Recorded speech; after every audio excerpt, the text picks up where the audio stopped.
none ibintu bikomeje gufata indi ntera mu gihugu cy'abaturanyi cya Kongo mu gihe intare za Sarambwe ngo zaba zigikomeje kwihereza indi mijyi ziyifata.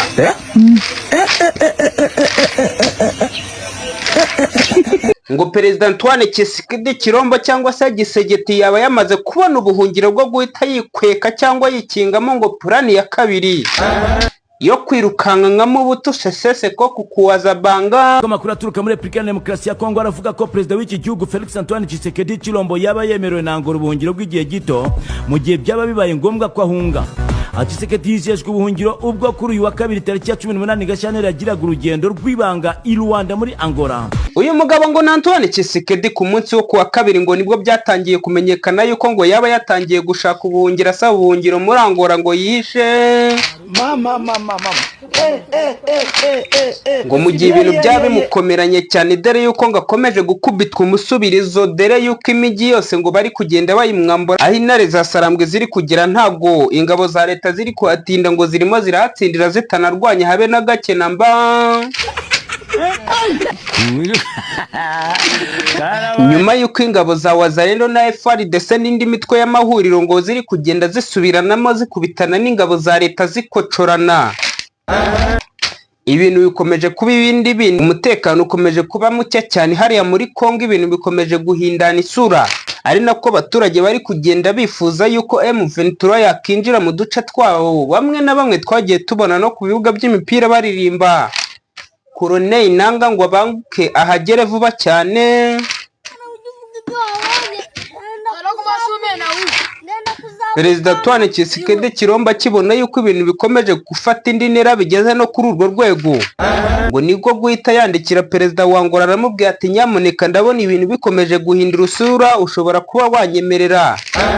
ubwihisho ukama security ihagije nge n'umuryango wanjye kubera ko ibintu bikomeje kwanga.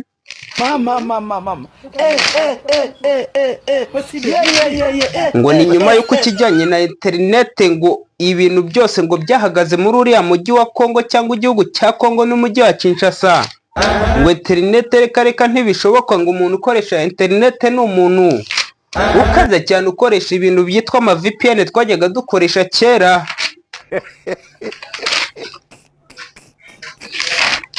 Nuko Tshisekedi Chilombo akomeje kunyuzwa mu ijisho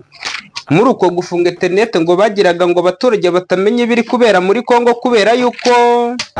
imijyi yose bari kugenda bayicakira,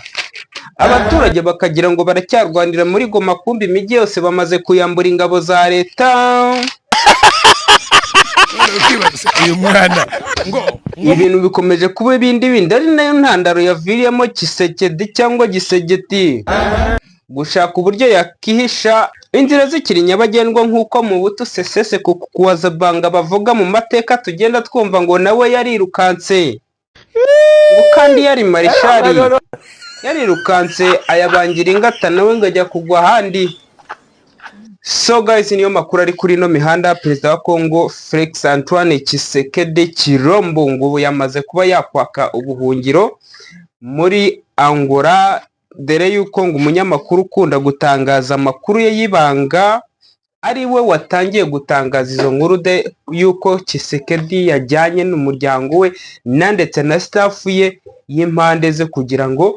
bagende babone security ihagije kugira ngo ibintu nibimara kujya mu buryo neza bajye bagaruka barebe ukuntu ibintu bihagaze. So intare za Sarambwe rero zikomeje kwendereya kandi ari nako zigenda zikora ibikorwa by'amasuku y'imiganda mu mijyi zagiye zifata hirya no hino, abantu mbega bakomeje kuzishimira dore yuko ibihugu bimwe na bimwe n'igihugu cy'u Burundi cyabatereranye bari kwirwanaho bonyine, ibintu bikomeje kuba ibindi.